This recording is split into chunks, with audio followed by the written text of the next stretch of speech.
It was one of those late winter evenings, where the station felt colder than it should have, even indoors. I'd just finished a long workday, and was standing in line at the ticket counter, half asleep, half desperate to get home. The city had drained me, and all I wanted was my own bed. When it was my turn, the clerk typed for a moment, frowned, then looked up and said, "Last ticket." I nodded, swiped my card, and felt that small wave of relief you get when exhaustion finally has an end point. As I stepped aside, I heard a soft sound behind me, not loud crying, just the kind of quiet breaking you only notice if you're paying attention. I turned and saw the woman who'd been standing behind me in line. She looked frozen, staring at the counter, eyes glossy, hands clenched around her phone. The clerk was shaking his head, explaining there were no seats left until morning. She asked again anyway, like the answer might change if she said it differently. It didn't.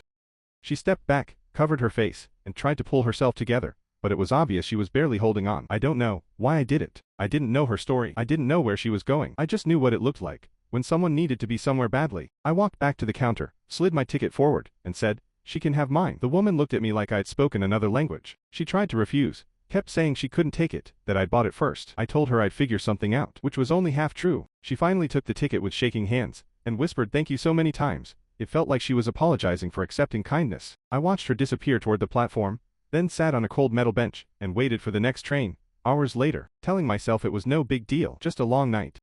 Weeks passed. Life moved on. One afternoon, I got an email from an address I didn't recognize. The subject line said, "You probably don't remember me." I opened it. It was her. She explained that the night I gave her the ticket, she was rushing home because her father had collapsed. Doctors weren't sure he'd make it through the night. She made it in time. She got to sit by his bed, hold his hand, hear him say goodbye. He passed away the next morning. She said if she'd missed that train, she would have missed him too. She ended the message by saying, "I don't know if you believe in moments, but that one decision changed the rest of my life."